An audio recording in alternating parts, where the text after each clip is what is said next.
स्वागत किया जा। तालियां मारिए सारे बेटा साहब ने तालियां मारिए स्वागत किया जा।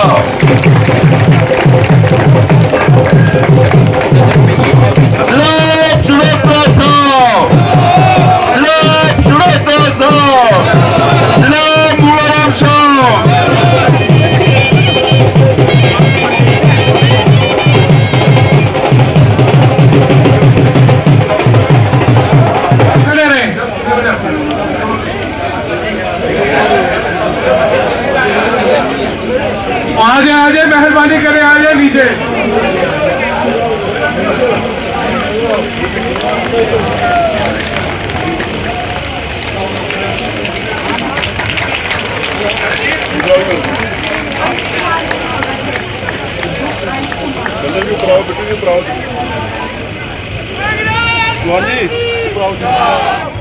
जिस तरीके से मैं देख रहा हूं पिछले 1.5 घंटे से कि जिस जज्बे के साथ आपने ये शुरुआत की है, मुझे पूरा यकीन है कि आने वाले दिनों में नेशनल कॉन्फ्रेंस और कांग्रेस जो है वो रियासत जम्मू कश्मीर में सरकार बनाने जा रही है। आपने मेरे साथियों से सुना कि जिस तरीके से इस बीजेपी ने इस देश को तबाह किया और देश के साथ साथ हमारी जो पुरानी रियासत थी उसको तबाह और बर्बाद करके इसको यूटी की शक्ल में बदला। ये हमारे लिए, हमारे डोगरों के लिए ये काबिल बर्दाश्त नहीं है। और 1 तारीख को एक वोट नेशनल कॉन्फ्रेंस कांग्रेस के साझे उम्मीदवारों को डालकर यहां नेशनल कॉन्फ्रेंस और कांग्रेस की सरकार को बनाइए और जितने भी गैर कानूनी बिल यहां इन्होंने लाए हैं ताकि उनको वापस कर दें। और जिस तरीके से इन्होंने जहां डोमिसाइल एक ऐसा सर्टिफिकेट है, ये रियासत जम्मू कश्मीर के लोगों के लिए बहुत खतरनाक चीज है। और जिस तेजी के साथ आज रियासत जम्मू का नाम तो ले रहे हैं, लेकिन जितने भी बाहर के लोग, चाहे वो बिहार के हैं, यूपी के हैं, छत्तीसगढ़ के हैं, आज उनकी तादाद जो है वो लाखों की तादाद में है। और जिस तरीके से बढ़ रहे हैं, इससे हमारे रियासत जम्मू कश्मीर के लोगों को बहुत नुकसान होगा। अगर ऐसे ही हालात बनते कि ये हमारी जितनी भी फैसिलिटी है वो हासिल करके यहाँ बादशाह बनने की कोशिश करेंगे। इसलिए साथियों, इस बीजेपी की साजिश को समझिए और आने वाले दिनों में यहाँ नेशनल कॉन्फ्रेंस कांग्रेस के साझे उम्मीदवार को वोट देकर यहाँ सरकार बनाए और जितने भी चीजें गैर कानूनी तलानियां इन्होंने की हैं उनको खत्म करें। और इन्हीं के साथ मैं आप सबका बड़ा मशहूर हूँ। मुझे पूरी उम्मीद है कि यहाँ रैपर जमाना जिसको आज नॉर्थ कहते हैं, मुझे पूरा उम्मीद है कि नेशनल कॉन्फ्रेंस कांग्रेस के वर्कर जिस तेजी के साथ ये डटे हुए हैं, मुझे पूरा उम्मीद है कि आने वाले दिनों में हमारे 1 अक्टूबर को यहाँ नॉर्थ में और मड में सबसे ज्यादा वोट लेकर हमारे नेशनल कॉन्फ्रेंस कांग्रेस के कैंडिडेट जीतेंगे। ये मैं आपको कह देना चाहता हूँ। बहुत बहुत शुक्रिया। अपना जरा फ्यूचर जरा नजर आवा, लेकिन एक चीज तुम नोट करो कि फारूक साहब जी को मताई थी 96 बेचक, हमारे सारे के नाम अजय चोपड़ा साहब भी मंत्री थे। 1,60,000 ना से हरियाणा नहीं दिखा, ना हिमाचल नहीं दिखा, अज ये हो रहे सारे के सारिया नौकरियां और मुबतला जी पहुंच चुके हैं जहाँ पर आपको बता दें मुबतला जी वहाँ पर पहुंच चुके हैं जहाँ पर भारी संख्या में लोग जहाँ पे मौजूद अमरुल्लाह साहब दफ्तर में पहुंच चुके हैं। आपको जो लाइव विजुअल अभिनंदन स्वीकार करते हुए अमरुल्लाह जी अभिनंदन स्वीकार करते हुए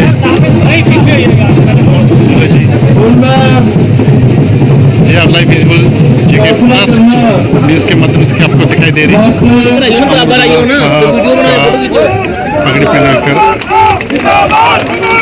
सब लोग लाइव विजुअल के साथ अब्दुल्ला जी स्टेज पर बैठे हुए अब्दुल्ला जी और नेशनल कांग्रेस के साथ former chief minister of Jammu व कश्मीर बिल्कुल सुनना दुआवां दे पंडित जी छोड़िया वहाँ जो नेशनल कॉन्फ्रेंस ज्वाइन करा थे पंडित देव प्रकाश शर्मा जी, कैप्टन प्रीतम सिंह जी, कैप्टन प्रीतम सिंह जी, बंसीलाल जी, नथाराम भगत साहब, विजय सिंह चिप साहब जो president all J&K transport company दे रहे हैं, उन्हें भी रिक्वेस्ट करेगा विजय सिंह चिप साहब, इन्हें करना है रफीक चौधरी साहब, साहिल जमाल जी, कुछ लोग जहाँ पे नेशनल कॉन्फ्रेंस जंग पवन भगत जी, बगा पहलवान जी, साहब उनका स्वागत करते हुए ऐसा जिसमें मेरे सेक्रेटरी साहब ने ये जो इलेक्शन है, ये जो चुनाव है, ये कांग्रेस एनसी बीजेपी के खिलाफ नहीं लड़ रही है। ये जो चुनाव है, ये जम्मू कश्मीर के लोग इस तानाशाह बीजेपी के खिलाफ लड़ रहे हैं। जम्मू कश्मीर के लोग अपने मुद्दों पे लड़ रहे हैं, जो जम्मू कश्मीर के बेसिक मुद्दे हैं उनके लिए लड़ रहे हैं। ये मुद्दे क्या हैं? सबसे बड़ा मुद्दा कि पहली बार इतिहास में ऐसा हुआ है कि किसी स्टेट को तोड़ के यूटी बनाने का काम बीजेपी ने किया है। किसी इज्जत को तोड़ के, इज्जतदार डोगरा स्टेट को तोड़ के यूटी बनाकर हमें अपमान करने का काम बीजेपी ने किया है। वो स्टेट को वापस लेने के लिए चुनाव जम्मू कश्मीर के लोग बीजेपी के खिलाफ लड़ रहे हैं। साथियों, एक समय था जब 2008 की बात करूं तो जब कांग्रेस और एनसी की सरकार थी, तो जिन घरों में बिजली का बिल हर महीने 200-300 आता था, आज बीजेपी की मेहरबानी ये है कि वो बिल 200-300 से बढ़कर 5,000 से 10,000 हर महीने आ रहा है। ये काम बीजेपी ने किया, इसको रोकने के लिए जनता ये चुनाव लड़ रही है। साथियों, प्रॉपर्टी टैक्स लगाने की कोशिश की जा रही है पूरे जम्मू में। हमारी अपनी जमीनें, बुजुर्गों की मेहनत से कमाए पैसे में जो मकान में हम रहते हैं, उस मकान का किराया ये बीजेपी वाले मांगना चाहते हैं। अपनी जमीन, अपना मकान तो हर महीने बीजेपी वालों को किराया क्यों दे? इसके खिलाफ ये जनता ये चुनाव लड़ रही है। लेकिन बीजेपी वालों को एक घमंड है, बीजेपी वालों को एक गलतफहमी है।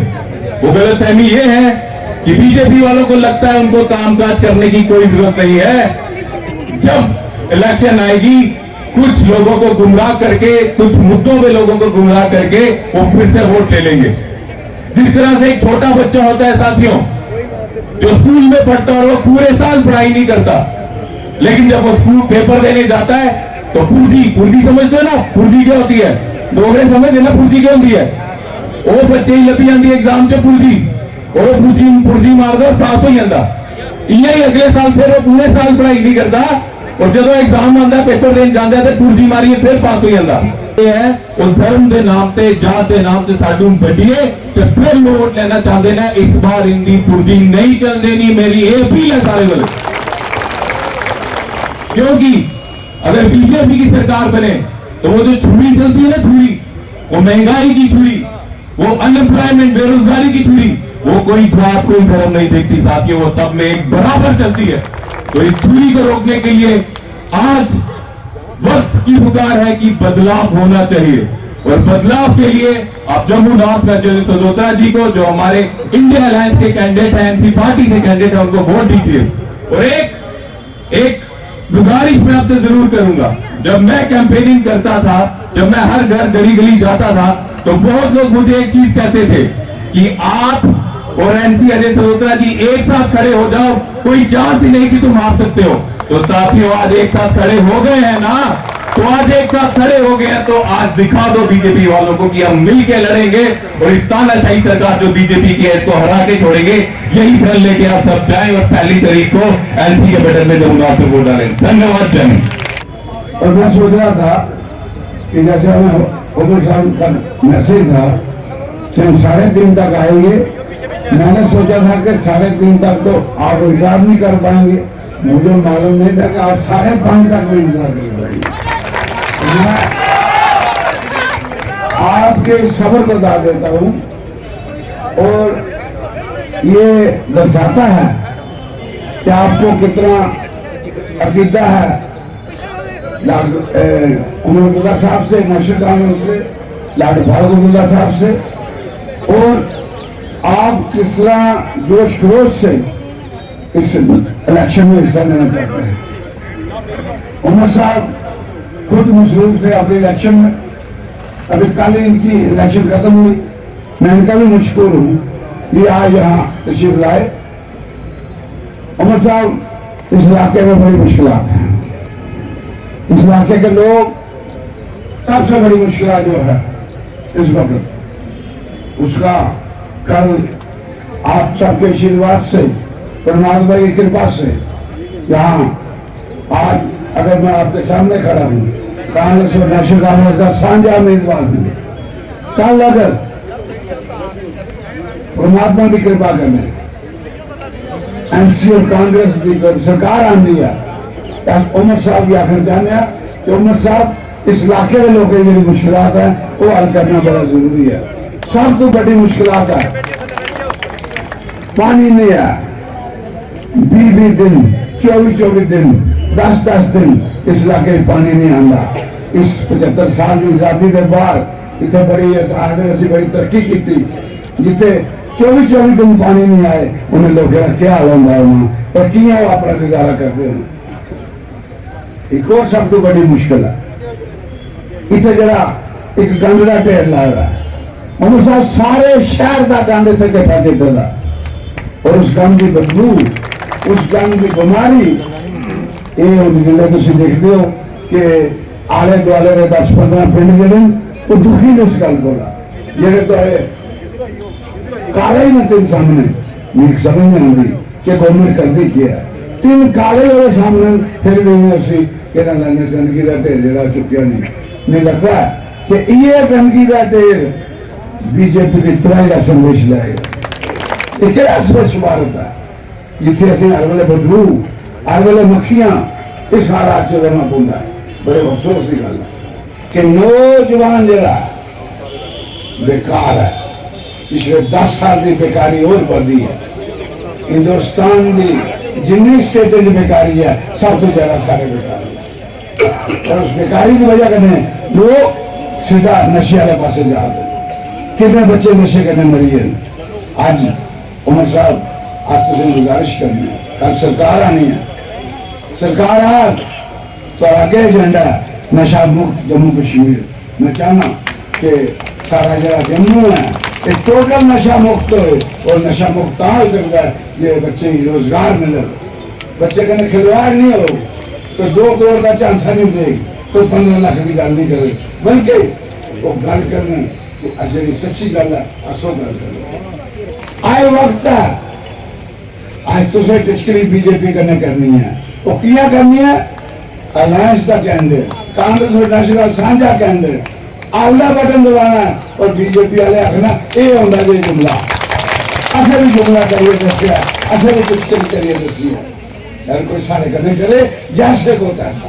कांग्रेस और नेशनल में सरकार आनी है, और जिन्ने बड़े मसले जिन्निया मुश्किल इस सरकार ने हल करनी है, ये लाइन हल कर सकता है, बीजेपी नहीं हल कर सकती। अगर मुझे एमएलए बनाना है, इसके साथ साथ एक और चीज देनी है, आपने मेरे साथ पारिवारिक संबंध बनाना है, भाई भाई का, भाई बहन का, ताकि हम एक दूसरे के करीब रहें और मैं आपसे कभी दूर ना जाऊं। मैं वो अपने ऊपर कलंक नहीं लगाना चाहता कि एमएलए कभी नजर नहीं आया। मैं ये चाहता हूँ कि आपको ये लगे कि हमारे घर का आदमी एमएलए बना है, आप ये समझे कि हम कभी भी उसको बुला सकते हैं कि तब्दीली हुई है, ये तब्दीली आपकी बेहतरी के लिए है। तो मैं ज्यादा टाइम नहीं लेता हुआ, मैं तमाम साथियों से फिर दोबारा आपका शुक्रिया करता हूँ। 10 साल का अरसा बीत गया जबकि हमने इस तरह असेंबली के इलेक्शनों में हिस्सा लिया, एमएलए के लिए वोट मांगे और अपनी हुकूमत बनाने की उम्मीद की। ये 10 साल जम्मू कश्मीर के लिए बहुत भारी पड़े हैं।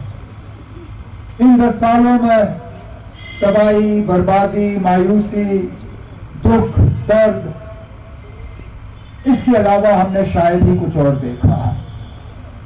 बातें बड़ी हुई, वादे बहुत हुए, ख्वाब हमें बहुत दिखाए गए, लेकिन जब हमने उन ख्वाबों को पूरा करने के लिए जो है इंतजार किया, वो ख्वाब ही रह गए। इस 10 साल के अरसे में जम्मू कश्मीर का नक्शा बदला। जम्मू कश्मीर जो एक बेहतर मुस्तकबिल की उम्मीद लगाए बैठी थी, उस उम्मीद पे पानी फिर गया। हमारे हकूक हमसे लिए गए, हमारे बेरोजगार नौजवान बेरोजगार ही रह गए, हमारे लोगों को और गुर्बत की तरफ धकेला गया, कीमतें बढ़ी, मुसीबतें बढ़ी, लेकिन उसके अलावा शायद ही हमें कुछ मिला। 2014 में जब हमने आपसे इलेक्शन में वोट मांगे थे, उस वक्त जम्मू कश्मीर एक रियासत थी, उस रियासत की अपनी हैसियत थी, उस रियासत में लद्दाख हमारे साथ शामिल था, हमें अपनी जमीन पे अपना हक था, अपनी नौकरियों पे अपना हक था, अपनी दरियाओं पे अपना हक था, अपने पहाड़ों पे अपने जंगलों पे अपना हक था। उस जमीन पे हम 1,40,00,000 लोगों की जो है हमारा हक था। ये बीजेपी वाले कहते थे इन सब चीजों में रुकावट 370 है। 370 को हटे हुए अब 5 साल हो गए। मैं मजबूर होता हूं पूछने पे कि कौन सी बेहतरी आई जम्मू में, कौन सा फर्क आया? क्या वो बेरोजगार नौजवान जो रोजगार के लिए इंतजार कर रहे थे, क्या वो रोजगार मिला उन्हें? नहीं मिला। जो फैक्ट्रियों के वादे हुए थे, हमें कहा गया था कि टाटा, बिरला, अदानी, अंबानी ये सब बेचैन है जम्मू कश्मीर आने के लिए, लेकिन 370 की बदौलत ये नहीं आते। 370 को हटे हुए 5 साल हो गए। मुझे बताइए ना, कौन सा टाटा, बिरला, अदानी, अंबानी यहाँ पे आया? यहां सरोत्रा साहब ने अपनी तकरीर में पानी के हवाले से बात की, कहा यहां पानी की कमी है। अरे जनाब, इन लोगों ने पानी दिया ही कहां? हर घर नल, हर घर जल। उनसे कहा जाता है कि 3 किलो राशन पे गुजारा करो। हम है ना, हम कहते हैं कि हमारी हुकूमत बनेगी, हम राशन डिपो के जरिए आपको मिट्टी का तेल और चीनी फराहम करना शुरू करेंगे और राशन का स्केल भी आपको बढ़ा के दे देंगे। देखें, 28 तारीख को वजीर आजम साहब यहाँ जम्मू में तकरीर करेंगे। आप मान के चलिए कि 3 खानदानों की बात होगी, 3 पार्टियों की बात होगी। ये कहा जाएगा कि इन 3 खानदानों ने जम्मू कश्मीर को तबाह किया है, इन 3 पार्टियों ने जम्मू कश्मीर में तरक्की होने नहीं दी, और वो तूफान करेंगे, वो डबल इंजन सरकार की बात करेंगे। वो कहते हैं ना, जब डबल इंजन सरकार होगी तो डबल तरक्की होगी। हमें तो ना जम्मू कश्मीर में इनका डबल इंजन सरकार देखते हुए 10 साल हो गए। किसी न किसी अंदाज में तो यहां डबल इंजन सरकार रही। 2015 में मुख्यमंत्री मुफ्ती मोहम्मद सैयद साहब, प्रधानमंत्री नरेंद्र मोदी साहब, 2016 और 18 के दरमियान मुख्यमंत्री महबूबा मुफ्ती साहिबा, प्रधानमंत्री नरेंद्र मोदी साहब। 2018 के बाद बीजेपी के भेजे हुए राजभवन में नुमाइंदे सत्यपाल मलिक, मुर्मू साहब, और अभी जो हमारे लेफ्टिनेंट गवर्नर है मनोज सिन्हा साहब, प्रधानमंत्री नरेंद्र मोदी साहब। तो हमने तो 10 साल डबल इंजन देखा, लेकिन इस डबल इंजन के तहत हमने कोई तरक्की नहीं देखी, हमने कोई फायदा नहीं देखा। अब आपसे 28 तारीख को वजीर आजम साहब कहेंगे अगर ये लोग आए तो यहां आतंकवाद फैल जाएगा। मैं वजीर आजम साहब से पूछता हूं, जो 2-2.5 साल से जम्मू में आतंकवाद फैला हुआ है, ये किसकी बदौलत, ये किसका कसूर? जम्मू में वो कहेंगे जलसे में कि अगर नेशनल कॉन्फ्रेंस और कांग्रेस की हुकूमत आएगी यात्रियों पे हमले होंगे, लेकिन हमारे दौरे हुकूमत में यात्रियों पे हमले नहीं हुए। 2014 तक बताइए ना जम्मू में कहां हमले हुए? 2014 तक हमने जम्मू को पूरी तरह से मिलिटेंसी से आजाद किया हुआ था। किसी भी एरिया में आपको हमलों की खबर नहीं आती थी। आज पूरे जम्मू क्षेत्र देखिए, चाहे वो पीर पंचाल हो, चिनाब हो, रियासी हो, उधमपुर हो, सांबा हो, कठुआ हो, कटरा हो, जहां देखें हर हफ्ते हर महीने कहीं ना कहीं खबर आती है कि हमला हुआ है और हमारे बहादुर सैनिक जो है वो कुर्बान हुए हैं। अगर यात्रियों पे हमले हुए तो इनके दौर में महबूबा मुफ्ती साहिबा मुख्यमंत्री थी जब अमरनाथ यात्रियों पे हमला हुआ। यही हुकूमत थी मनोज सिन्हा साहब की जब ये हमला हुआ, बस पे फायरिंग हुई, 10 यात्री शहीद हुए वहां पे। इन्हीं की हुकूमत थी जब पुलवामा पे सीआरपीएफ के बस पे हमला हुआ और 40 से ज्यादा बहादुर हमारे सैनिक उस वक्त मारे गए। तो आतंकवाद इनके वक्त में फैला या हमारे वक्त में? कसूरवार तो ये है, इन्होंने दिया कुछ नहीं, उल्टा हमें पीछा ले गए, उल्टा हमें नुकसान की तरफ ले गए, हमें तबाही की तरफ ले गए। और इसलिए मां सिवाय 3 खानदान, 3 खानदान, 3 खानदान, उसके अलावा इनके पास आपको कुछ बेचने के लिए है नहीं। अगर इन्होंने यहां नौजवानों को रोजगार दिया होता, ये उन नौजवानों को स्टेज पर खड़ा करते। अगर इन्होंने यहां फैक्ट्रियां खोली होती, ये फैक्ट्रियों की तस्वीर दिखाते आपको। अगर कोई बड़ा प्रोजेक्ट बना होता, ये बड़ा प्रोजेक्ट का जिक्र करते वहां पे। कुछ नहीं ना, सिर्फ और सिर्फ मजहब के बुनियाद पे ये लोगों को तकसीम करने के लिए निकले हुए हैं। 10 साल में दिखाए मुझे ना एक डेली वेजर जिसको इन्होंने रेगुलराइज किया हो। हर बीजेपी के प्रोग्राम में इन बेचारे डेली वेजरों को घसीट के लिया जाता है, इन आशा वर्करों को लिया जाता है, आंगनवाड़ी वर्करों को लिया जाता है, जो बेचारे स्कूल में लंच का वो पकाते हैं, जिनको महीने के 1000 रुपए भी नहीं मिलते और वो भी 6-6 महीने उनको इंतजार करना पड़ता है। उनको घसीट के प्रोग्रामों में लिया जाता है और कहा जाता है कि यहां आपके लिए बहुत बड़े ऐलान होंगे, फिर होता कुछ नहीं है। हम लोग हैं जिन्होंने वादा किया है अपने मैनिफेस्टो में कि हमारी हुकूमत आएगी तो हम इन डेली वेजरों के रेगुलराइजेशन का ऑर्डर जो है वहां से जारी करेंगे।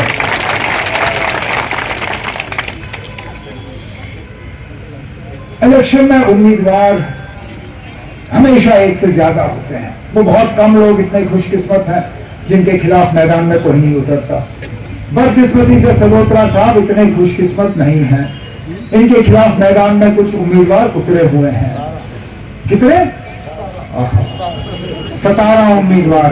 अंदाजा लगाइए कितना यहां आपके वोटों को तकसीम करने की कोशिश की जा रही है।